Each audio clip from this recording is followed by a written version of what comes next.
بسم اللہ الرحمن الرحیم الحمد للہ رب العالمین والصلاة والسلام علی اشرف الانبیاء وسید المرسلین اما بعد رب اشرح لی صدری ویسر لی امری واحلل عقدۃ من لسانی یفقہوا قولی ربنا زدنا علما۔ آج ہم انشاءاللہ سورۃ النساء کی آیت نمبر 86 سے 88 تک 86 سے 88 تک کا مطالعہ کریں گے۔ ان آیات کے اندر ہمارے سامنے، کیونکہ موضوع آپ پہلے سے جانتے ہیں کہ جہاد کا موضوع چل رہا ہے، اور اسی طرح گاہے بگاہے منافقین کے جو حالات اور جہاد کے معاملے میں جو ان کی ایکٹیویٹیز ہیں ان کا ذکر چل رہا ہے، تو یہی اصل میں آج کے موضوع کے اندر بھی وہ تمام اسی سے متعلقہ چیزیں ہیں۔ تو جن میں سب سے پہلا جو موضوع ہمارے سامنے ہے وہ اسی جہاد کے حالات کے اندر اللہ رب العزت نے جو ایک امن کا پیغام اور صلح اور سلامتی کی اللہ رب العزت نے راستہ دکھایا ہے، اس کا ذکر ہے۔ اس کے بعد اللہ رب العزت نے اسی کے اندر توحید کی سربلندی کا ذکر کیا ہے، اور آخر میں ہمارے سامنے جو موضوع آئے گا اس میں اللہ رب العزت نے منافقین، ان کے حوالے سے مسلمانوں کے اندر جو مختلف رویے ہیں ان کے تعلق سے ان کو اللہ رب العزت نے اس حوالے سے اس کی رہنمائی فرمائی ہے، اور فرمایا ہے کہ منافقین سے انسانوں کو، مسلمانوں کو ہوشیار رہنا چاہیے۔ اور آخر میں ہم انشاءاللہ آسان لسان القرآن کے ضمن میں آج ہمارا 12واں درس ہوگا، جس میں مرکب ناقص کو ہم نے پچھلی دفعہ شروع کیا تھا اور مرکب اشاری پڑھے تھے۔ آج انشاءاللہ مرکب توصیفی ہم شروع کریں گے۔ تو درس کا آغاز کرتے ہیں۔ تو سب سے پہلے ہمارے سامنے جو موضوع موسم جہاد میں پیام صلح و سلامتی کے حوالے سے ہمارے سامنے آتا ہے،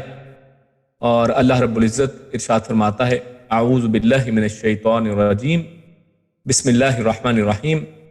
وَإِذَا، اور اذا جب، حییتم یہ حیات سے ہے، اصل میں لفظ حیات یعنی زندگی جس کو کہا جاتا ہے، اور اسی سے لفظ تحیہ بھی آتا ہے، یعنی جس کو ہم سلام کہتے ہیں، سلام بھیجنا، ایک دوسرے کے ساتھ سلام کرنا۔ تو وہی اصل میں جو اسی مصدر سے یہ لفظ ہے، وَإِذَا حُيِّيتُمْ، اور جب حُيِّيتُمْ تم کو دعا دی جائے، بِتَحِيَّةٍ، بی ساتھ، تحیّةٍ دعا کے ساتھ، فَحَيُّوا، تو حیو تو دعا دو، یعنی تم بھی پھر دعا دو اس کے بدلے میں، بِأَحْسَنَ، بی ساتھ، حسن کہتے ہیں اچھی چیز کو، اور احسن یعنی جو تقابل کے اندر انسان کسی چیز کے مقابلے میں کرتا ہے، تو اس کے لیے یہ الف شروع میں لا کر احسن کہا گیا ہے۔ تو زیادہ اچھے طریقے سے، یعنی تم پھر اس کو دعا دو، منہا، اس سے، یعنی جس طریقے سے آپ کو دعا دی گئی ہے اس سے بہتر طریقے سے دعا دی جائے، او یا ردوہا، یا رد کر دو، رد کہتے ہیں کسی چیز کو لوٹا دینا، پلٹا دینا، یا پھر اس کو رد کر دو، لوٹا دو، پلٹا دو، یعنی معنی یہاں پر کیا ہے؟ اسی انداز میں جس طرح سے آپ کو دعا دی گئی ہے، یعنی منیمم یہ ہے کہ آپ ویسی ہی دعا اس کو دے دیں، اور زیادہ اچھا کیا ہے؟ فَحَيُّوا بِأَحْسَنَ مِنْهَا، کہ آپ اس سے زیادہ بہتر طریقے سے اس کو دعا دیں۔ ان اللہ،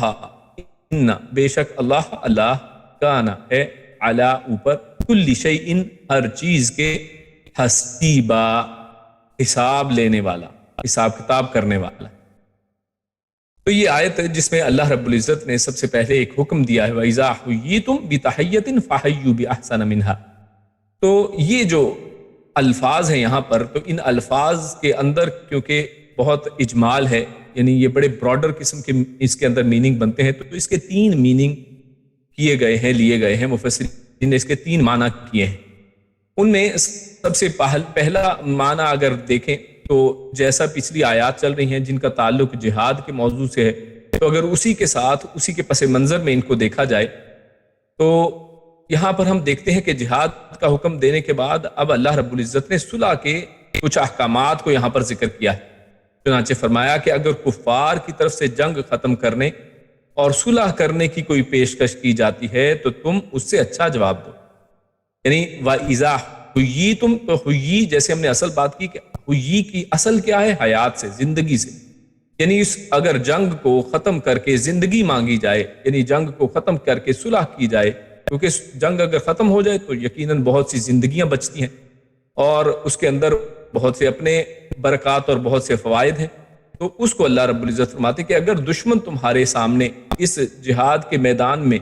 وہاں پر اگر پیشکش کرتا ہے صلح کی تو ہی تم اگر تمہیں دعا دی جائے، تو یہاں پر دعا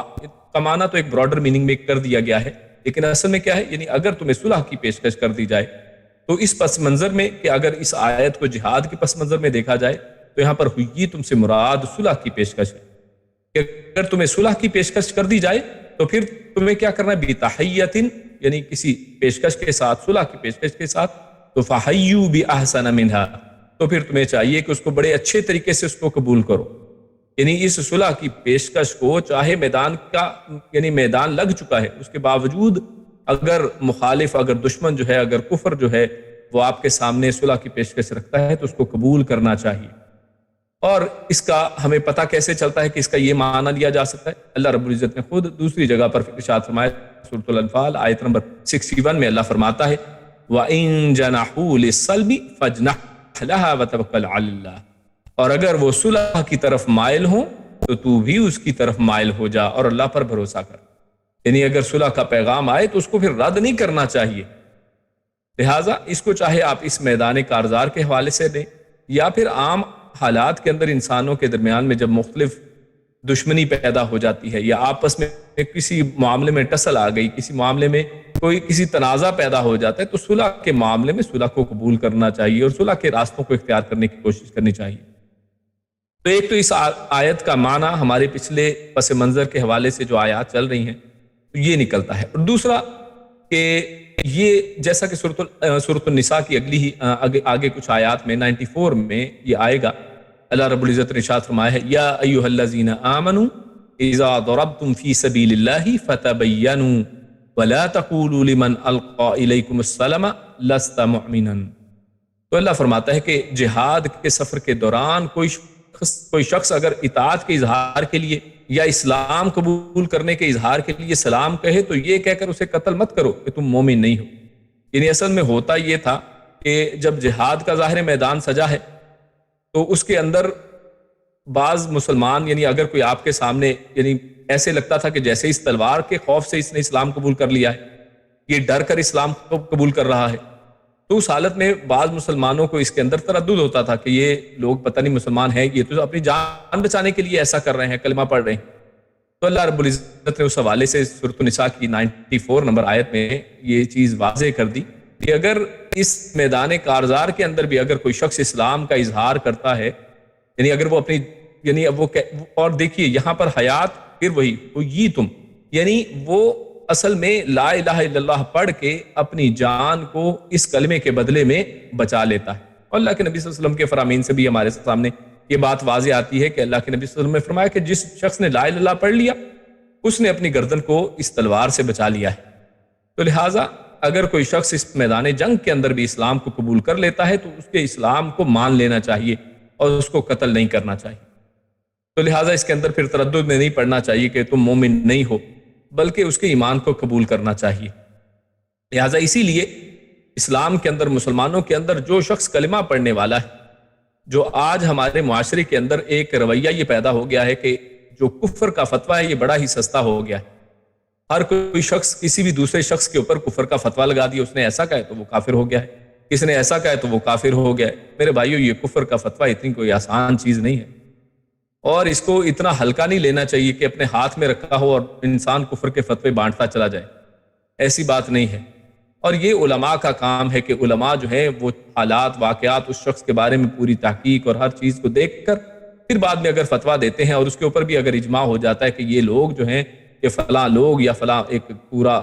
جو ایک معاشرہ ہے یا فلاں ایک پورا قبیلہ یا فلاں ایک فرقہ جو ہے ان کے پورے یعنی اس کے اوپر اجماع ہو جاتا ہے کہ یہ لوگ کافر ہیں، جیسے قادیانیوں کے بارے میں تمام مسلمان جو دیگر تمام مسالک ہیں ان سب کا ایک اجماع ہے کہ یہ لوگ کافر ہیں، تو اس کے اوپر پھر کوئی شک نہیں ہونا چاہیے. لیکن ایسے ہی یہ کفر کے فتوے ہر ایک کے اوپر بانٹنا جو ہے یہ درست بات نہیں ہے.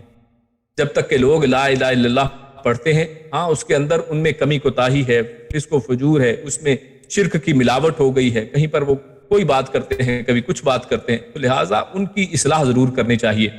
لیکن ہر ایک کو کفر کے فتوے بانٹنا یہ کوئی ایسی چیز نہیں ہے کہ جس کو ہم استعمال کریں۔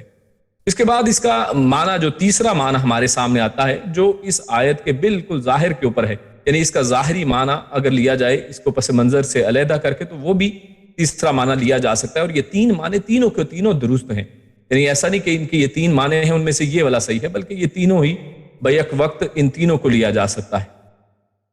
تو وہ صریح الفاظ کے حوالے سے یہاں پر اصل میں اللہ رب العزت نے تحیہ، جس کو سلام کہتے ہیں یعنی سلام لینا، اور اس کو ہم عربی زبان کے اندر تحیہ بھی کہا جاتا ہے، تو یہ سلام کے بارے میں اصل میں یہاں پر احکامات آئے ہیں۔ اللہ فرماتا ہے کہ اگر تمہارے ساتھ کوئی شخص سلام لیتا ہے تو فحیوا بأحسن منہا، تو تمہیں چاہیے کہ اس کے ساتھ اس سے بہتر طریقے سے سلام لو۔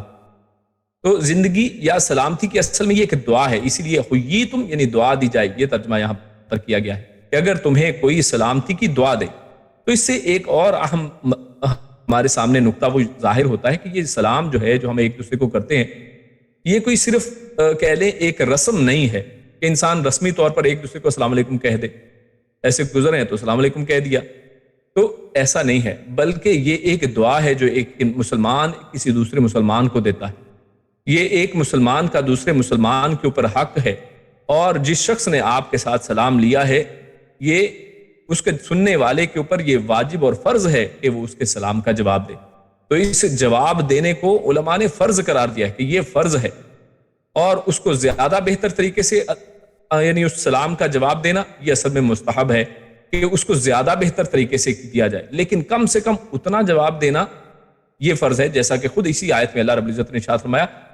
فحیوا بأحسن منہا، کہ اس کو بہتر طریقے سے تم اس کو جواب دو، او ردوہا، یا کم سے کم یہ ہے کہ تم اس کو لوٹا دو، یعنی وہی الفاظ کہہ دو جو تمہارے لیے اس نے کہیں۔ تو حدیث میں ہمارے سامنے اس سلام اور سلام کے جواب کے حوالے سے ہمارے سامنے یہ بات آتی ہے مسند احمد کی حدیث کے حوالے سے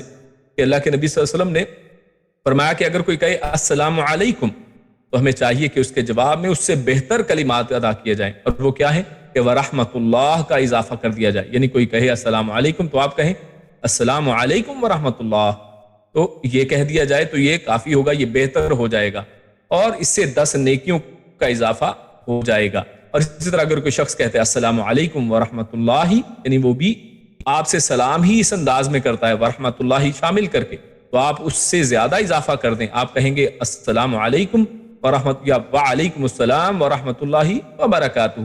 تو آپ برکاتہ کا اضافہ کر کے کریں گے۔ لیکن ان الفاظ سے اور یہ آیت کی اس الفاظ سے کہ آپ اس سے زیادہ بڑھائیں، یہ مطلب نہیں لینا چاہیے کہ اس چیز کو بڑھاتے ہی چلے جائیں، بلکہ ہم نے سنت کے مطابق اس کام کو کرنا ہے، اور سنت یہ ہے کہ زیادہ سے زیادہ جو الفاظ ہمیں سنت میں ملتے ہیں وہ السلام علیکم ورحمۃ اللہ وبرکاتہ، اور جواب میں بھی وعلیکم السلام ورحمۃ اللہ وبرکاتہ یہی ہیں۔ یعنی اس سے زیادہ اگر کوئی شخص کہے کہ اچھا جی بڑھانے کا تو اللہ نے خود حکم دیا قرآن کریم میں، تو میں اس میں اپنی طرف سے کچھ اور بڑھا لیتا ہوں، جیسے بعض لوگ اس میں ومغفرتہ ورضوانہ، یعنی اس طرح کے الفاظ مزید اضافہ کر دیتے ہیں۔ تو میرے بھائیو، یہ دین، یہ شریعت اللہ کے پیارے رسول صلی اللہ علیہ وسلم لے کر آئے ہیں۔ اس قرآن کریم کی سب سے بہترین تفسیر کرنے والے خود پیارے رسول صلی اللہ علیہ وسلم ہیں، تو لہٰذا انہوں نے ہمیں جو سکھایا ہے وہ یہی کہ ورحمۃ اللہ وبرکاتہ تک کا اضافہ ہے، اور اس میں ہر لفظ کے اضافے کے ساتھ 10 نیکیاں زیادہ ملتی چلی جاتی ہیں۔ اور اس میں بعض علماء نے یہ بھی بات کہی ہے کہ اگر کوئی شخص پہلے ہی السلام علیکم ورحمۃ اللہ وبرکاتہ کہے، آپ اس سے زیادہ اضافہ اور تو کوئی الفاظ میں نہیں کر سکتے ہیں، لیکن اپنے انداز میں، رویے میں بہتری لا سکتے ہیں کہ اگر کسی شخص نے آپ کے ساتھ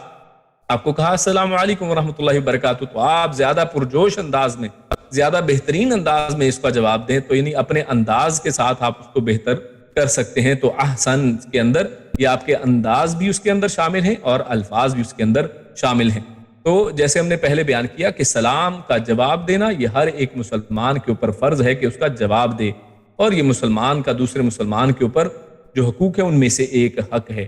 اور اسی طرح اگر کوئی مجلس ہے اور کوئی شخص کسی مجلس کے اندر داخل ہوتا ہے اور سلام کہتا ہے، تو اس کے اندر اگر کوئی چند لوگ کہہ دیتے ہیں اور کچھ لوگ اگر جواب جو ہے وہ بآواز نہیں کہتے یا جواب نہیں بھی دیتے، تو فرض کفایہ بھی اس کو کہا گیا ہے، تو وہ ان سب کے طرف سے اس شخص کے لیے وہ کافی ہو جائے گا۔ تو لہٰذا اسی طرح اور بے شمار آداب ہمیں اسلام نے اس سلام کے سلسلے میں گنوائے ہیں، بتائے ہیں۔ کہ جن میں یہ ہے کہ مسلمان کو جواب دے، اور دوسرا یہ ہے کہ اگر کوئی کافر جو ہے، اگر کوئی غیر مسلم آپ کو سلام کرتا ہے تو اس کے اندر یہ ہے کہ آپ اس کو صرف جواب اتنا ہی دیں جتنا اس نے کہا، یا وعلیکم تک صرف رہیں۔ کیوں؟ کیونکہ یہ کفار جو ہیں نبی اکرم صلی اللہ علیہ وسلم کے زمانے میں جو ہمارے پاس بات آتی ہے وہ ملتی ہے، وہ یہ کہ وہ لوگ اس ان الفاظ کو ٹیڑھ میڑھ کے ساتھ کچھ بدل کے، جیسے آج بھی بہت سے لوگ مسلمان الفاظ کو صحیح طرح سے ادا نہیں کرتے ہیں، اور سلام علیکم اور اس طرح کے الفاظ اس زمانے میں بھی نبی اکرم صلی اللہ علیہ وسلم کے حوالے سے لوگ اللہ کے نبی صلی اللہ علیہ وسلم کے لیے استعمال کرتے تھے، یعنی کہ آپ ہلاک ہو جائیں، یا آپ کے خلاف یعنی بد دعا کے طور پہ بد دعائیہ الفاظ کہتے، اور سننے میں ایسے لگتا کہ جیسے السلام علیکم کہہ رہے ہیں۔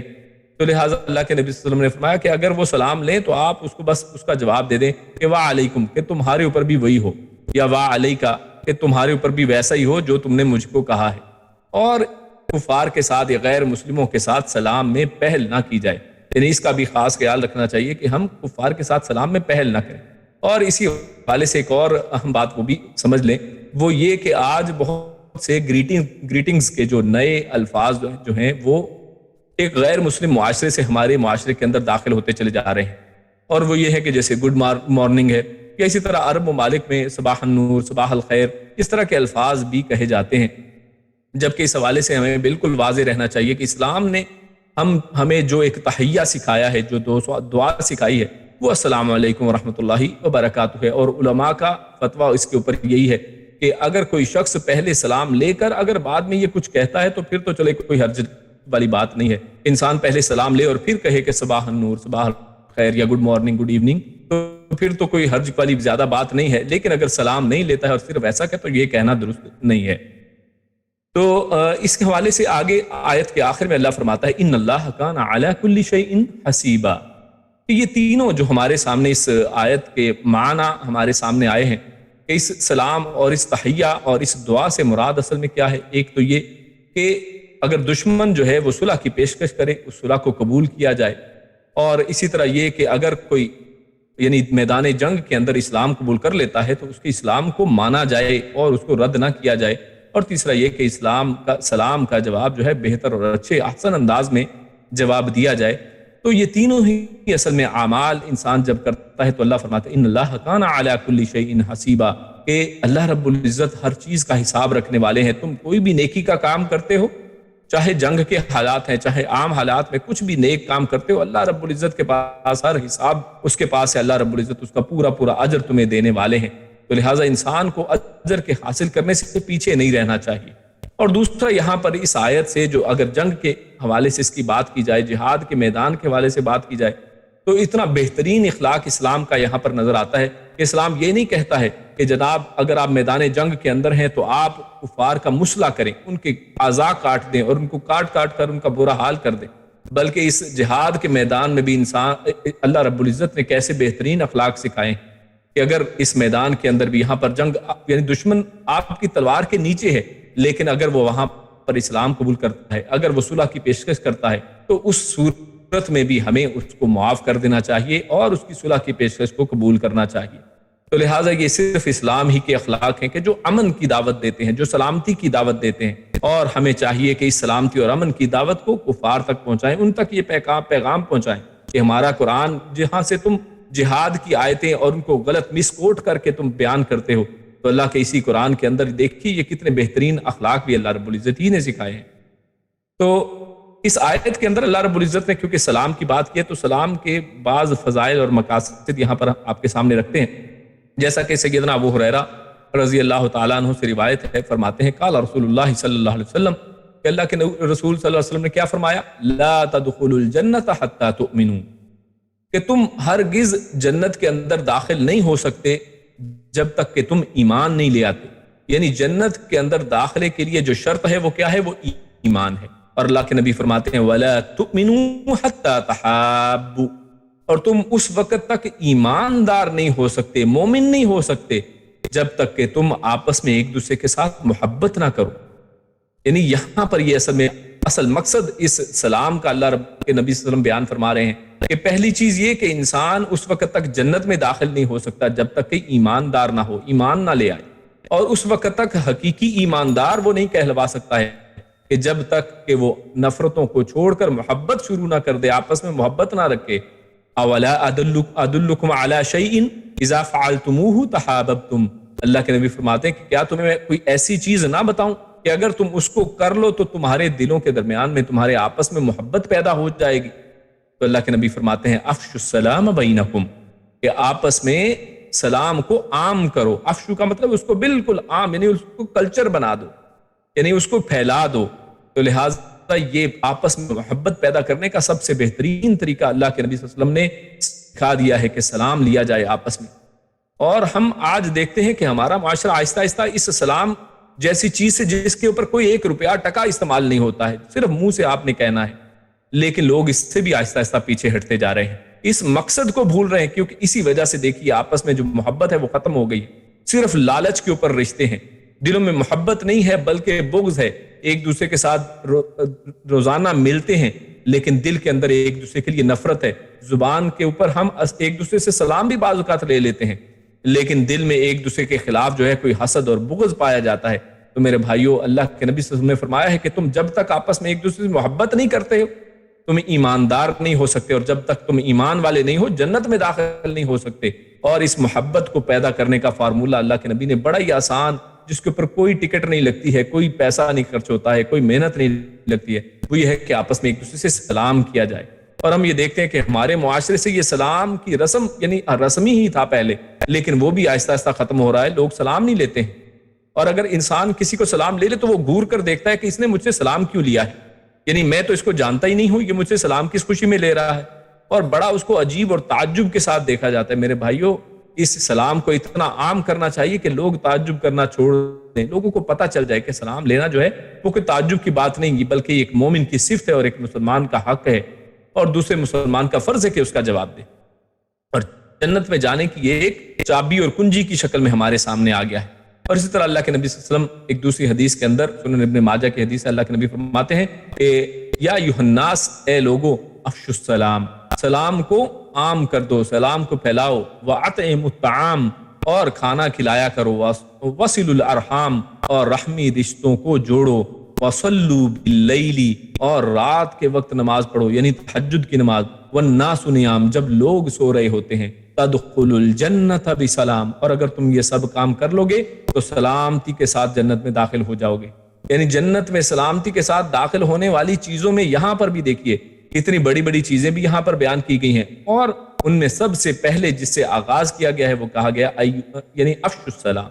کہ سلام کو پھیلایا جائے، سلام کو عام کر دیا جائے. یعنی یہ سلامتی کا پیغام، اور یہ سلام کو عام کرنے سے مراد صرف یہ نہیں کہ ایک سلام بس لیں، یعنی آپ کے اندر محبت اور پیار، یہ اس کا ایک اظہار ہے. تو لہٰذا اس کے اصل مقصد کو پہچانا جائے، تاکہ یہ فضائل جو اس سلامتی کے اندر رکھے گئے ہیں، اس سلام کے اندر رکھے گئے ہیں، کہ جنت اس وقت ملے گی جب انسان آپس میں محبت رکھے. تو یہ محبت اس کا اصل مقصد ہے کہ آپس میں دلوں کے اندر میل کچیل کو نکال کر آپس میں محبت والے رشتے قائم کیے جائیں. آگے چلتے ہیں تو اللہ رب العزت نے اگلی آیت کے اندر توحید کی بات کی ہے. یہاں پر یہ آیات جو چل رہی ہیں، یہ جہاد کی بات ہو رہی ہے، اس کے اندر صلح کی بات ہو رہی ہے. تو وہیں پر اللہ رب العزت ارشاد فرماتے ہیں اللہ لا الہ الا ہو، اللہ اللہ، لا الہ نہیں ہے، الہ کوئی معبود، الا مگر، ہو وہ، وہی، یعنی اس کے علاوہ کوئی معبود نہیں ہے. اس کو ہم ڈیٹیل میں سمجھتے ہیں کہ اس کا معنی کیا ہے. لَيَجْمَعَنَّكُمْ، لام جو شروع میں آیا ہے لَيَجْمَعَنَّكُمْ میں، یہ لام تاکید کہلاتا ہے، یعنی ضرور برضرور، یقیناً. یجمعن یعنی جمع کرنے والا ہے، اکٹھا کرے گا. تم سب کو، یعنی تم سب کو اللہ رب العزت ضرور اکٹھا کرے گا. الی یوم القیامہ، الی طرف، یوم القیامہ، یوم دن کو کہتے ہیں، القیامہ قیامت کے دن، کہ قیامت کے دن اللہ رب العزت تم سب کو ضرور اکٹھا کرے گا. لا ریب فیہ، اور اس دن کے بارے میں اللہ فرماتا ہے لا ریب، اس میں کوئی شک نہیں ہے. اور یہاں پر جو لا ریبہ ہے، نارملی یہ ہوتا ہے لا ریبن، لا یا پھر لا ریبن، لیکن یہاں پر ریبہ، یہ ایک حرکت جو ہے یہ لا کر اللہ رب العزت نے یہاں پر گرامر کی روشنی میں اس کو بولتے ہیں لائے نفی جنس ہے، یعنی ریب کی جنس میں سے کوئی بھی چیز ہے اللہ رب العزت نے ہر ایک کی نفی کر دی ہے. یعنی کسی قسم کا شک جو ہے اس کے اندر نہیں ہونا چاہیے. اس کے اندر کہ قیامت کا دن آنے والا ہے اور اللہ رب العزت اس قیامت والے دن سب کو اکٹھا کرنے والے ہیں. یعنی انسان جو ہے جو بھی غلطیاں کرتا ہے، جو کوتاہیاں کرتا ہے، جہاد کے اندر یہ منافقوں کا حال ہم نے پیچھے دیکھ لیا کہ وہ بیچ میدان میں چھوڑ کر چلے جانے والے لوگ ہیں. تو اللہ رب العزت اس سب کے حوالے سے، اور پھر یہاں پر خصوصاً اللہ فرماتا اللہ لا الہ الا ہو، اللہ اپنی توحید کا ذکر فرمانے کے بعد فرماتا ہے کہ تم اس توحید کے اوپر تم اکٹھے ہو جاؤ، تم اس توحید کے اوپر ایمان لے کے آ جاؤ گے تو کیا ہے لا یجمعنکم الی یوم القیامۃ لا ریب فیہ، کہ اللہ رب العزت تو یقیناً تمہیں قیامت والے دن اکٹھا کرنے ہی والا ہے جس کے اندر کوئی شک نہیں ہے. وَمَنْ أَصْدَقُ مِنَ اللَّهِ حَدِيثًا، اور من کون ہے، اصدق صادق کہتے ہیں سچ بولنے والے کو، اور یہاں پر اصدق ہے یعنی زیادہ سچ بولنے والا. کون ہے زیادہ سچا؟ من اللہ، اللہ سے بڑھ کر. یعنی اللہ رب العزت نے یہاں پر ایک چیلنجنگ انداز میں یہ بات کی ہے کہ اللہ سے زیادہ کون سچا ہے. یعنی اگر اللہ رب العزت یہ بات کر رہے ہیں کہ اللہ رب العزت قیامت والے دن اکٹھا کرنے والے ہیں تو یقیناً کرنے والے ہیں، یعنی اس کے اندر کسی قسم کا شک نہیں ہونا چاہیے. ومن اصدق من اللہ، اور کون ہے زیادہ سچا من اللہ، اللہ سے، حدیثاً یعنی کسی بھی بات کے اندر. یعنی اللہ رب العزت نے کوئی بھی بات قرآن کریم کے اندر کی ہے، وہ چھوٹی بات ہے، وہ بڑی بات ہے، وہ خبر ہے، وہ پچھلی خبر ہے یعنی ماضی کے قصے ہیں، یا وہ مستقبل میں آنے والی چیزوں کی خبریں ہیں، یا کوئی حال کی بات. اللہ رب العزت جو کچھ بھی بات قرآن کریم کے اندر ہمارے سامنے کر رہے ہیں، اللہ رب العزت نے جو کچھ بھی فرمایا ہے، اللہ رب العزت سے زیادہ سچی بات کسی کی بات نہیں ہو سکتی ہے. تو یہاں پر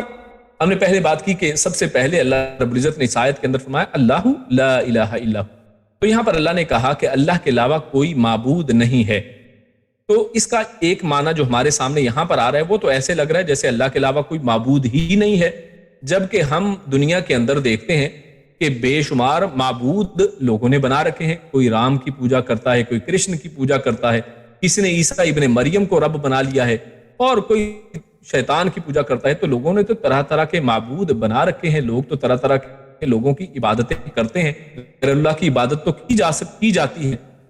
تو لہٰذا اس آیت کا اصل معنی پھر کیا ہے؟ لا الہ الا ہو، یا جہاں پر بھی ہم کلمہ پڑھتے ہیں لا الہ الا اللہ محمد رسول اللہ، تو اللہ کے علاوہ کوئی معبود نہیں. کیا یہ کہا جائے کہ اللہ کے علاوہ کوئی معبود نہیں، جبکہ معبود تو ہم دیکھتے ہیں کہ دنیا میں ہے؟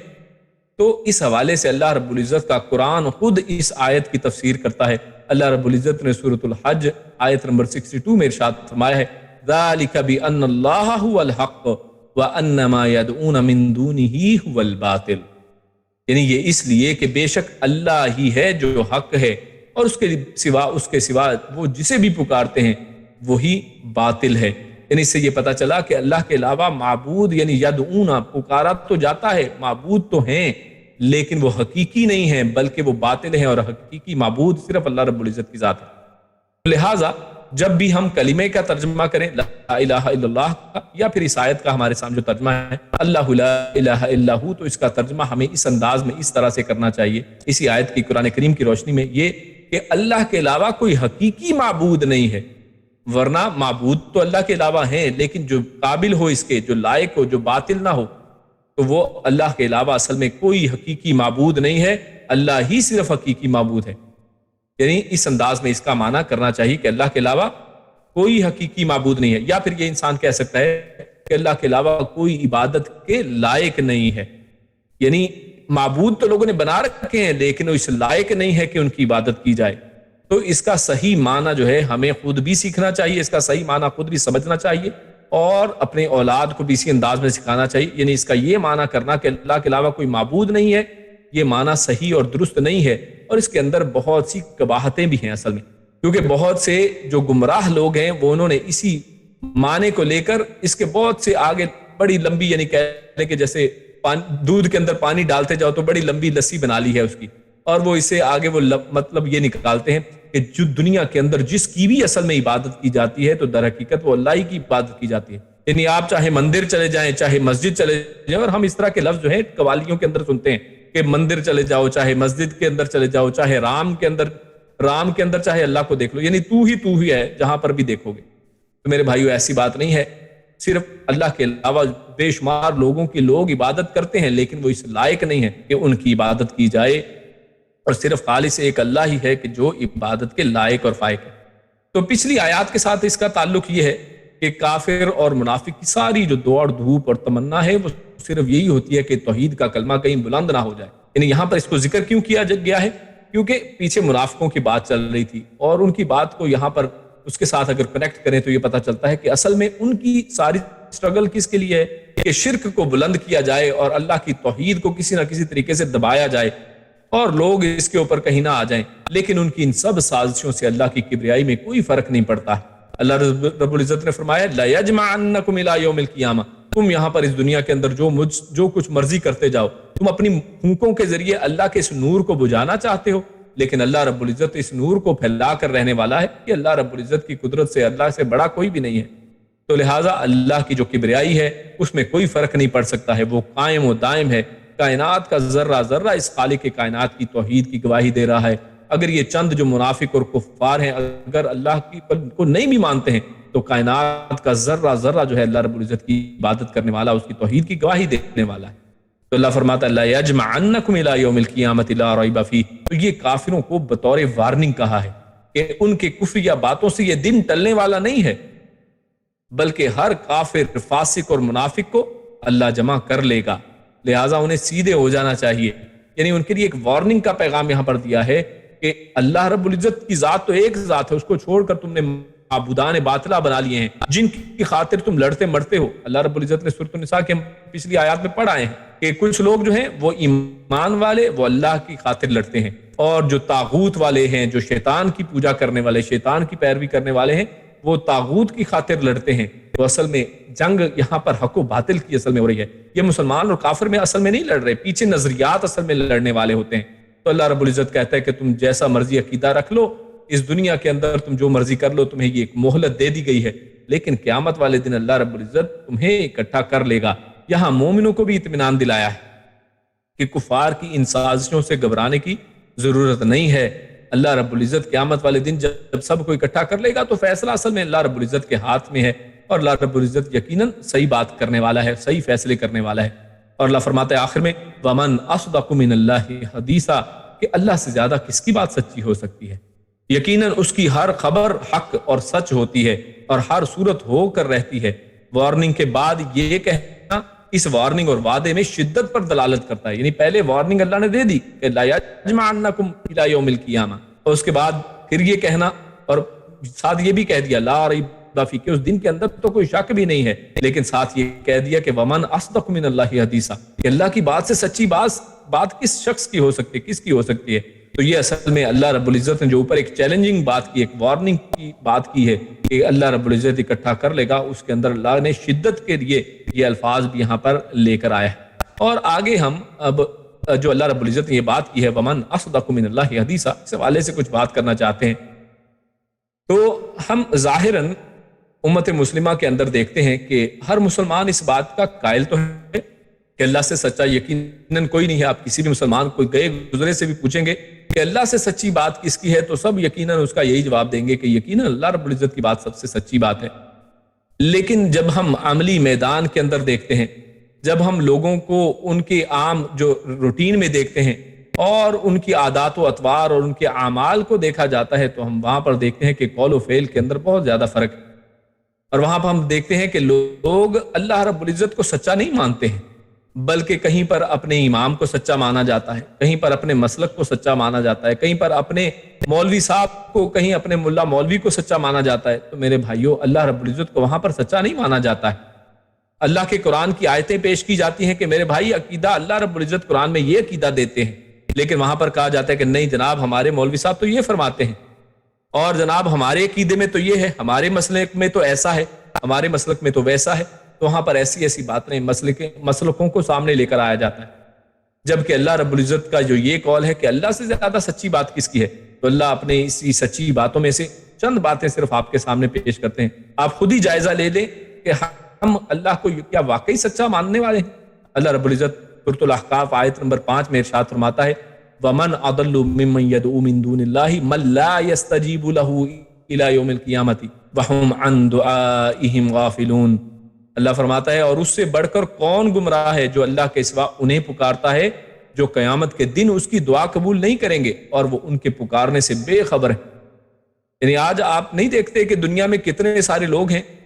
کہ جو لوگ اللہ کو چھوڑ کر غیر اللہ کو پکارتے ہیں، ان سے مدد اور مرادیں مانگتے ہیں، اور قیامت والے دن بھی ان کا یہی اندازہ اور خیال یہ ہے کہ قیامت والے دن یہ لوگ جو ہے دوزخ اور جنت کے کنارے پہ کھڑے ہو جائیں گے اور لوگوں کو پکڑ پکڑ کر جنت میں ڈالنا شروع ہو جائیں گے اور پکڑ پکڑ کے جہنم سے نکالنا شروع ہو جائیں گے. لوگوں کے یہی عقیدے ہیں، جبکہ اللہ رب العزت کا قرآن واضح طور پر یہ فرما رہا ہے کہ یہ لوگ ان کی دعاؤں سے بھی بے خبر ہیں. ان کو تو پتہ ہی نہیں ہے کہ ان کی قبروں کے اوپر کھڑے ہو کر کیا کیا مانگا جا رہا ہے، کیا کیا ان سے مرادیں مانگی جا رہی ہیں. ان کو تو اس کے بارے میں کوئی علم تک نہیں ہے. اللہ نے خود قرآن کریم کے اندر فرما دیا ہے کہ اور لیکن یہاں پر یہ آیت بیان کی جائے تو ہم کہتے ہیں کہ نہیں، اللہ رب العزت تو جھوٹ بولتا ہے، نعوذ باللہ. کہ یہاں پر تو اللہ فرما رہا ہے کہ اللہ کے علاوہ کوئی سننے والا نہیں ہے. یہ لوگ تو اللہ ان لوگوں کی پکار کو سنتے ہی نہیں ہیں، لیکن ہم کہتے ہیں کہ جناب یہ کیسے ہو سکتا ہے، یہ بزرگ تو فلاں کی بات سنتے ہیں، ہماری اپنی دعا قبول ہوئی ہے، فلاں بندے کو یہ اولاد دے دی اور فلاں بندے کو یہ کام ہو گیا، اس کی یہ مدد ہو گئی. تو اللہ رب العزت کے قرآن کو وہاں پر اور اللہ رب العزت کی بات کو ہم وہاں پر جھوٹا ثابت کرتے ہیں. تو یہ بہت بڑی جرت کی بات ہے، اور ہمیں چاہیے کہ اس سے ہٹ جائیں اور اس بات کو سمجھیں کہ اللہ کی بات، سچی بات کو ہم اپنے عمل کے ساتھ بھی ثابت کریں. اسی طرح اللہ رب العزت ارشاد فرماتا ہے وَالَّذِينَ تَدْعُونَ مِن دُونِهِ مَا يَمْلِكُونَ مِن قِطْمِيرٍ، اور جن کو تم اس کے سوا پکارتے ہو وہ کھجور کی گٹھلی کے ایک چھلکے کے بھی مالک نہیں ہیں. اب غور کہ یہ اس آیت کے اندر سورۃ الفاتر آیت نمبر 13 میں اللہ کتنے واضح انداز میں فرما رہا ہے کہ جن کو بھی پکارا جاتا ہے اس دنیا کے اندر، وہ لوگ تو کھجور کے ایک گٹھلی کے بھی مالک نہیں ہیں. تو جب وہ لوگ ایک کھجور کی گٹھلی کے اوپر ایک چھلکا، یعنی صرف گٹھلی بھی نہیں کہا، گٹھلی کے اوپر ایک چھلکا ہے، یعنی اتنی چیز کے بھی وہ مالک نہیں ہے کہ وہ آپ کو دے دیں، تو میرے بھائیو تو پھر ہم یہ کیا کہتے ہیں، بھر دو جھولی؟ یعنی ہم جھولیاں بھرنے کی باتیں کیسے کرتے ہیں؟ میرے بھائیو پوری کی پوری کائنات جو ہے اللہ کے در کی فقیر ہے. اور خود موسیٰ علیہ السلام نے کیا فرمایا کہ اللہ کے موسیٰ علیہ السلام سورۃ القصص میں ان کے والے سے آتا ہے کہ اے اللہ میں تیرے در کا فقیر ہوں. تو خود یعنی یہ انبیاء کی زبانی اللہ رب العزت نے قرآن کریم میں ہمارے سامنے رکھ دیا ہے کہ سب اللہ کے سامنے جو ہے محتاج ہیں. تو لہٰذا ہمیں بھی اسی کے سامنے جھولی پھیلانی چاہیے کہ جو ہمیں دے سکتا ہے. اللہ کے علاوہ جن کو پکارا جاتا ہے وہ تو ایک چھلکے کے بھی مالک نہیں ہے. جب وہ مالک نہیں ہے تو دے کیسے سکتے ہیں؟ اور آگے اللہ فرماتا ہے ان تدعوہم لا يسمعوا دعاءکم، اگر تم ان کو پکارو تو وہ تمہاری پکار نہیں سنیں گے. یعنی اب دوسری بات، کیونکہ لوگ یہ ساری پکار کہاں پر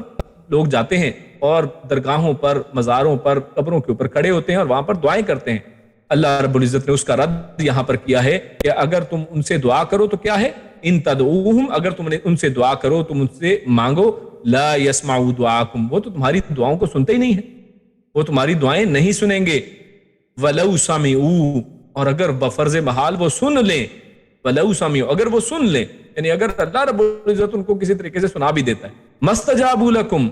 تو وہ اس کو قبول نہیں کر سکتے ہیں. یعنی اگر سن بھی لی، چلے کسی طریقے سے بات پہنچ گئی آپ کی ان تک، تو اب ان کو قبول نہیں کر سکتے. یعنی ان کے اختیار میں کچھ ہو تو وہ قبول کرے نا،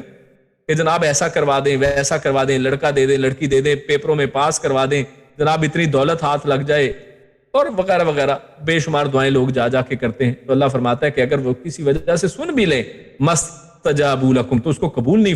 کریں گے. وَيَوْمَ الْقِيَامَةِ يَكْفُرُونَ بِشِرْكِكُمْ، اور یہ خود قیامت والے دن ان جو لوگ ان سے پوچھتے تھے، ان سے مانگتے تھے، ان کے خلاف یہ خود کھڑے ہو جائیں گے. وَيَوْمَ الْقِيَامَةِ، اور قیامت کے دن تمہارے شرک کا انکار کر دیں گے. وہ کہیں گے کہ یہ لوگ جو ہے، یہ لوگ کہیں گے کہ ہمارے پاس آتے تھے، ہم نے تو ان کو یہ شرک کرنے کا نہیں کہا تھا.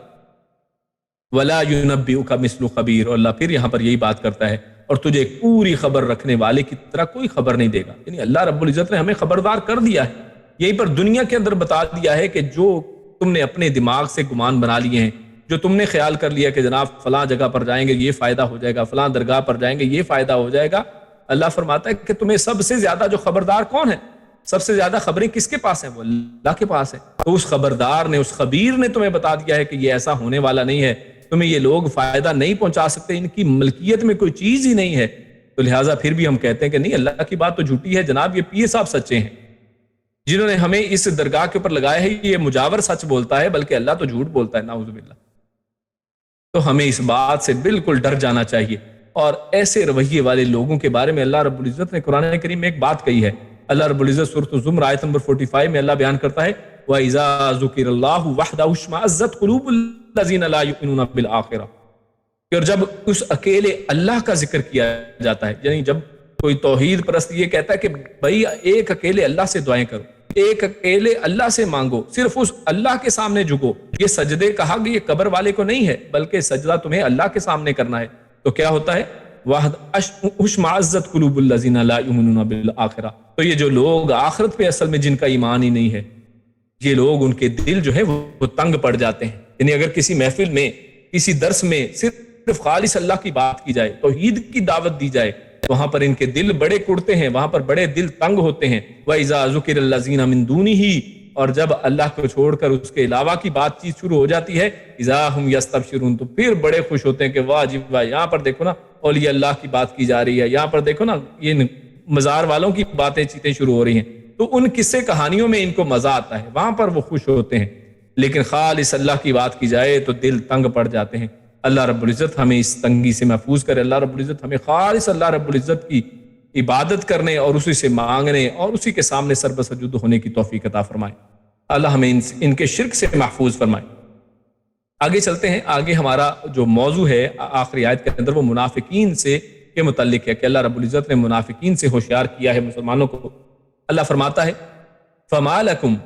فا پس ما کیا، لکم تمہیں ہے، یعنی تمہیں کیا ہو گیا ہے، فی المنافقین، فی میں المنافقین، منافقین کے بارے میں، یعنی منافقین میں سے مراد یہاں پر ہے کہ منافقین کے بارے میں تمہیں کیا ہو گیا ہے۔ فی اتینی، فی اتن کہتے ہیں گروہ کو، فی اتین دو گروہ، تم دو گروہ ہو گئے ہو، تمہیں کیا ہو گیا ہے کہ تم منافقین کے بارے میں فیصلہ کرنے میں تم دو گروہوں میں بٹ گئے ہو۔ واللہ، اور اللہ، ارکسہم، ارکسہم یعنی لوٹا دینا، یعنی اس نے اوندھا کر دیا ہے انہیں لوٹا دیا ہے ان کو، بیما بسبب اس کے جو کسبو ان سب نے کیا، یعنی ان منافقین کو اللہ نے اصل میں لوٹا دیا ہے، کس وجہ سے؟ ان کے اعمال کی وجہ سے اللہ رب العزت نے ان کو لوٹا دیا ہے۔ اتریدون، کیا تریدون تم چاہتے ہو، ان کے تہدو کہ تم ہدایت پر لے آؤ، یا پھر ان کو ہدایت یافتہ گمان کرو۔ من اضل اللہ، من جسے اضل اللہ زیادہ گمراہ کیا ہے اللہ نے، یعنی جس کو اللہ نے گمراہ کیا ہے، کیا تم چاہتے ہو کہ تم اس کو ہدایت پر لے آؤ؟ یعنی اللہ کسی کو گمراہ کر رہا ہے تو تم اس کو ہدایت پر کیسے لے کے آ سکتے ہو؟ وَمَن يُضْلِلِ اللَّهُ، اور من جسے یُضْلِلِ اللَّهُ اللہ گمراہ کر دے، فلن پھر نہیں، اور نہیں یہاں پر لن کا مطلب ہرگز نہیں، تجدہ آپ پائیں گے، لہو اس کے لیے، سبیلا کوئی بھی راستہ، یعنی جس شخص کو اللہ گمراہ کر دے، جن لوگوں کو اللہ گمراہ کر دے، تو کوئی آپ کو طریقہ نہیں ملے گا کہ آپ ان کو راستے پر لا سکیں، کیونکہ اللہ نے اس کو گمراہ کر دیا ہے۔ اللہ کا فیصلہ ہو گیا کہ یہ شخص اب گمراہ رہے گا، تو پھر اس کو کوئی ہدایت پر لانے والا نہیں ہے۔ تو اس آیت کے اندر ہمارے سامنے واضح طور پہ ہے فما لکم فی المنافقین فی اتین، یہاں پر اللہ نے بات جو شروع کی ہے وہ منافقین کے حوالے سے کی ہے کہ منافقین کے حوالے سے اے مسلمانوں تم دو گروہوں میں کیوں بٹ گئے ہو، یعنی تم آپس میں جھگڑ رہے ہو کہ منافقوں کے بارے میں یہ خیال کر رہے ہو، یا پھر وہ اصل میں ہوا کیا تھا۔ زید بن ثابت رضی اللہ تعالیٰ عنہ سے روایت ہے کہ جب نبی اکرم صلی اللہ علیہ وسلم غزوہ احد کے لیے نکلے تو کچھ لوگ آپ کا ساتھ چھوڑ کر راستے ہی سے واپس ہو گئے۔ ہم جانتے ہیں اس واقعے کو کہ غزوہ احد کے اندر کیا ہوا، مسلمان 1000 کی تعداد میں نکلے تھے مدینہ سے، اور کفار پہلے ہی 3 گنا تھے، 3000 کی تعداد ان کی ہے، اور یہاں پر 1000 مسلمان ہیں۔ اب راستے ہی سے لوگ کون، یعنی منافقین کی 300 لوگ جو تھے وہ وہاں پر عبداللہ بن ابی کی سرپرستی میں وہاں سے واپس نکل جاتے ہیں، مسلمانوں کا ساتھ چھوڑ دیتے ہیں۔ تو ان کے بارے میں مسلمانوں کے 2 گروہ ہو گئے، مسلمانوں کے اندر 2 گروہ بن گئے۔ ایک گروہ کہنے لگا کہ آپ انہیں قتل کریں، اور دوسرا گروہ اس کے خلاف تھا، یعنی کچھ نے کہا کہ جناب ان کو قتل کر دیں کیونکہ انہوں نے راستے میں ہمارا ساتھ چھوڑ دیا، مسلمانوں کی اس حالت میں چھوڑ دیا انہوں نے۔ اور کچھ نے یہ کہا کہ جناب ہم ان کو کیسے قتل کر سکتے ہیں، لا الہ الا اللہ پڑھنے والے لوگ ہیں،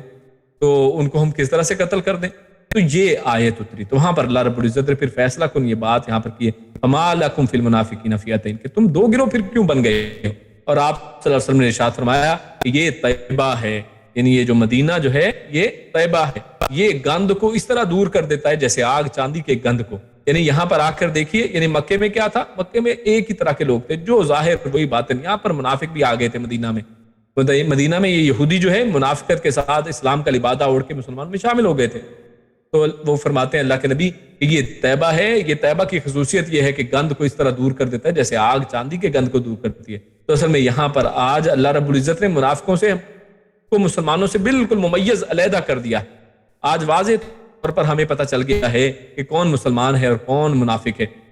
تو فرمایا، شوکانی رحمہ اللہ فرماتے ہیں کہ یہ حدیث اس آیت کے اسباب نزول میں سب سے زیادہ صحیح یہی روایت ہے۔ تو اصل میں اللہ رب العزت نے جو یہاں پر فرمایا واللہ ارکسہم بما کسبوا، تو اللہ فرماتا ہے کہ ارکسہم کا کیا مطلب ہے؟ یعنی کسی کو پلٹا دینا، لوٹا دینا۔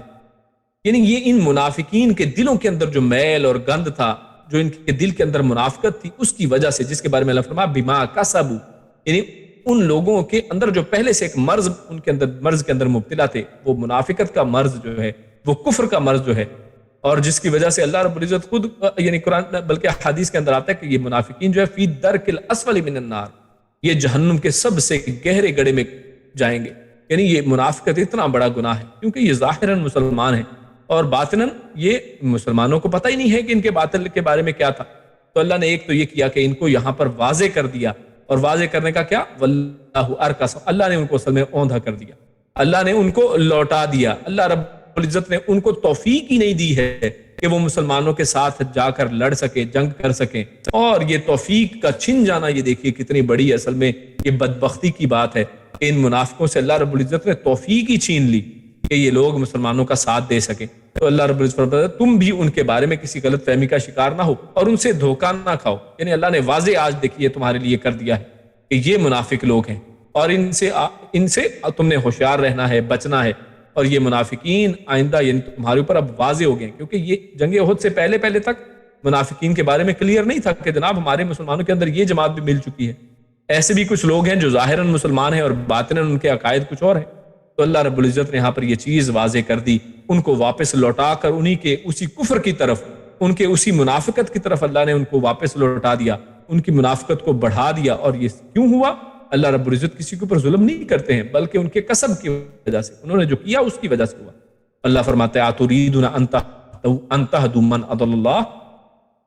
یعنی ان منافقوں کو جن کو اللہ نے گمراہ قرار دیا ہے تم ہدایت یافتہ قرار دینا چاہتے ہو۔ یعنی اس کے یہاں پر میننگ میں دو طرح کے میننگ کیے گئے۔ ایک تو یہ ہے کہ تم ان کو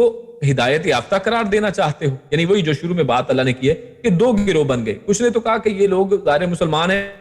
چاہے وہ واپس چلے گئے ہیں لیکن ہیں تو مسلمان، کلمہ پڑھتے ہیں، اور کچھ نے کہا کہ نہیں، ان کی گردنیں مار دو۔ تو اللہ رب العزت یہاں پر یہ کہتا ہے کہ تم ان کو ہدایت یافتہ قرار دینا چاہتے ہو کہ یہ جناب ہدایت کے اوپر ہے۔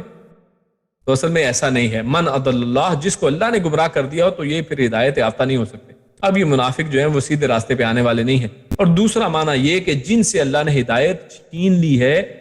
اور گمراہ کر چھوڑا ہے، کیا تم ان کو ہدایت دے سکتے ہو؟ یعنی ایک تھا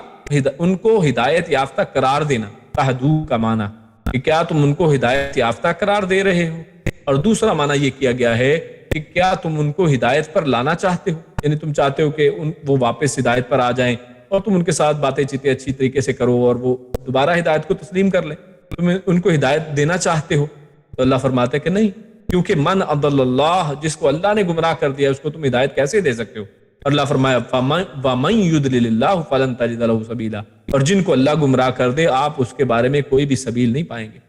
آپ اس کے اوپر کوئی بھی یعنی قوت طاقت نہیں رکھتے ہیں کہ آپ ان کو کسی طریقے سے ہدایت کے اوپر واپس لے آئیں۔ اللہ نے اصل میں ان کو ہدایت سے محروم کر دیا ہے،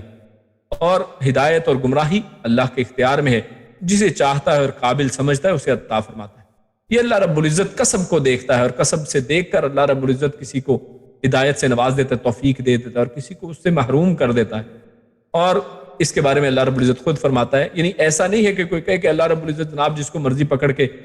گمراہ کر دیتا ہے اور جس کو مرضی، ایسا نہیں ہے، بلکہ انسان کے کسب کی وجہ سے ہے، جیسا کہ اوپر خود اللہ نے فرمایا ہے۔ اور اسی طرح اللہ رب العزت سورۃ العنکبوت آیت نمبر 69 میں اللہ فرماتا ہے وَالَّذِينَ جَاهَدُوا فِينَا لَنَهْدِيَنَّهُمْ سُبُلَنَا، اور وہ لوگ جنہوں نے ہمارے بارے میں پوری کوشش کی، جاہدوا فینا، یعنی ان کی کوشش ہے کہ ہم ہدایت کا راستہ پا لیں، یعنی ہم ہدایت کی طرف، ہدایت کے لیے اسٹرگل جو کرتے ہیں، جو دین کو سیکھنے کی کوشش کرتے ہیں، دین پر چلنے کی کوشش کرتے ہیں، اس کے اندر وہ کتنا کامیاب ہوتے ہیں یہ علیحدہ بات ہے، لیکن اصل میں جو لوگ اس دین کے راستے پر چل نکلتے ہیں، یعنی ان کی کوشش یہ ہے کہ اللہ رب العزت ان کو ہدایت پر لائے، وہ چاہتے ہیں یہ ہیں اور اس کے لیے کوشش بھی کرتے ہیں۔ وَالَّذِينَ جَاهَدُوا فِينَا، تو اللہ پھر کیا کہتا ہے لَنَهْدِيَنَّهُمْ سُبُلَنَا، تو یقیناً یہاں پر لام تاکید ہے، تو ہم ضرور بر ضرور اس کو اپنے راستے کی رہنمائی کر دیتے ہیں. یعنی تم کوشش تو کرو. اقبال نے بھی اسی طرح کوئی قابل تو ہو، یعنی اگر تم کوشش کرو گے تو پھر اللہ رب العزت یقیناً تمہیں جو ہے ہدایت کا راستہ عطا کرنے والے ہیں. اللہ رب العزت ویسے ہی بغیر کوشش کے ہاتھ پہ ہاتھ دھرے بیٹھا رہے انسان اور اس کے اعمال منافقوں والے ہوں، نماز کے لیے وہ گھر سے نکلے نہ. اللہ کے نبی نے فرمایا ہے کہ منافق کے اوپر فجر اور عشاء کی نماز جو ہے وہ بہت بھاری ہے. انسان کبھی عشاء اور فجر کی نماز کو مسجد میں پڑھے ہی نہ، گھر سے نکلے ہی نہ، اور پھر وہ کہے کہ جناب مجھے ہدایت مل جائے. میرے بھائیوں، کوشش بھی ہمیں کرنی ہے اور اللہ رب العزت سے توفیق بھی مانگتے رہنا ہے کہ اللہ رب العزت ہمیں اسی ہدایت کے اوپر رکھے اور خاتمہ اللہ رب العزت ہمارا ایمان پر اور اسلام پر فرمائے. اسی پر اپنی بات کو ختم کرتے ہیں. اللہ رب العزت ہم سب کو نیک عمل اور اچھی سمجھ کی توفیق عطا فرمائے. سبحان ربک رب العزت عما یصفون وسلام علی المرسلین والحمد للہ رب العالمین. جزاکم اللہ خیر و بارک اللہ فیکم. السلام علیکم ورحمۃ اللہ وبرکاتہ.